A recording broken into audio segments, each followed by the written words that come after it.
It is RT International. Brexit figurehead Nigel Farage has travelled to the American state of Mississippi to share his recipe for success at a Donald Trump rally. The two anti-establishment linchpins have a lot in common.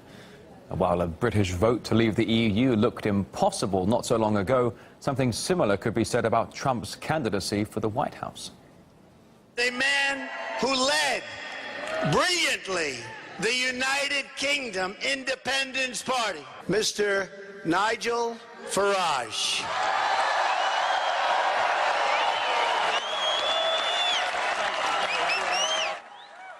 I come to you from the United Kingdom with a message of hope and a message of optimism. If the little people, if the real people, if the ordinary decent people are prepared to stand up and fight for what they believe in, we can overcome the big banks. We can overcome the multinationals.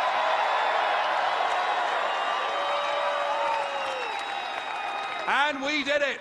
We made June the 23rd our Independence Day when we smashed the establishment.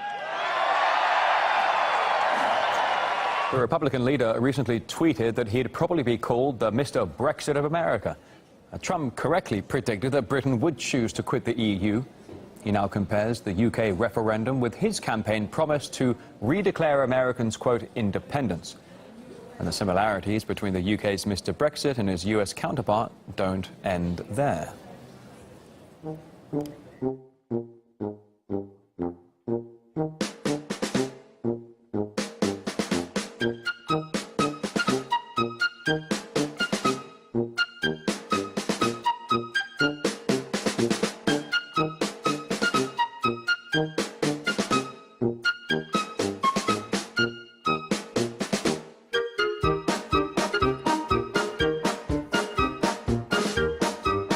Donald J. Trump is calling for a total and complete shutdown of Muslims entering the United States. Immigration is the #1 issue in British politics. Nobody builds walls better than me, believe me. We have allowed big ghettos to develop Drugs, crime, rapists. through mass immigration. Say it with me.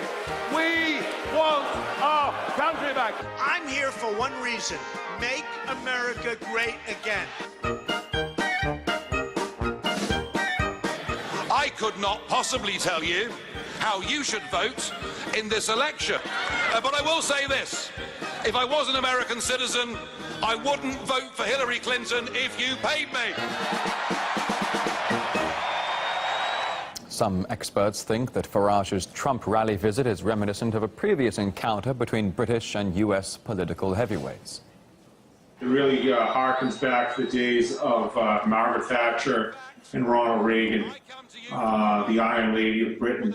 And, you know, when both countries were going through a malaise after failed leadership. So I think they would get on very well, although I think many of their meetings would probably be rather policy light and would be one more of a genuine friendship that could well develop between them. But you know, Nigel Farage is increasingly popular in the United States. He spoke at the CPAC conference just a few months ago.